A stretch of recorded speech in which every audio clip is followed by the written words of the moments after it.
Polda Sumsel melaksanakan pertemuan bersama tokoh adat, tokoh masyarakat, tokoh agama dalam rangka pemeliharaan keamanan ketertiban masyarakat atau Harkamtibmas. Harkamtibmas yang dilaksanakan Polda Sumsel bertempat di Hotel Suwarna Dwipa.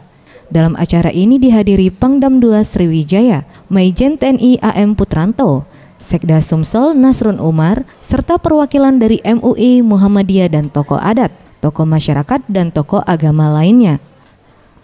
Kapolda Sumsel, Irjen Pol Zulkarnain Adinegara mengatakan, melalui kegiatan ini setidaknya dapat menyamakan persepsi untuk melakukan pengawasan, pencegahan terkait gerakan radikalisme yang telah terjadi di Surabaya. Dengan mengumpulkan para tokoh agama, lintas agama ini memberikan pemahaman bahwa oknum yang melakukan hal tersebut merupakan orang yang tidak memiliki agama dan wajib dihukum dan bersalah karena meresahkan bahkan menghilangkan nyawa. Sekali lagi ini kan upaya mencegah, jangan sampai karena termonitor di komunikasi mereka, tiba-tiba mereka melakukan amaliyah betulan di Sumatera Selatan. Apalagi kita kan akan menjadi tuan rumah tidak pada Asia.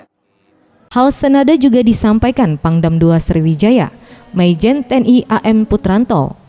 Kodam II Sriwijaya siap untuk melakukan pengamanan bersama Polda Sumsel terkait bahaya teroris dan radikalisme ini. Tentunya hal ini harus didukung oleh semua pihak.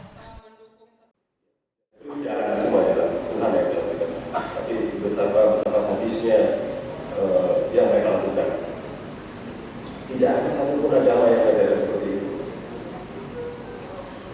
Dan saya yakin tidak ada bidadari itu yang mengantar mereka itu. Ya, luar biasa itu fungsinya. Ya, kalau bunuh orang, kamu bisa ditemui bidadari. Bidadari mana? Mau di dunia yang ada bidadari. Tim Liputan Sriwijaya TV.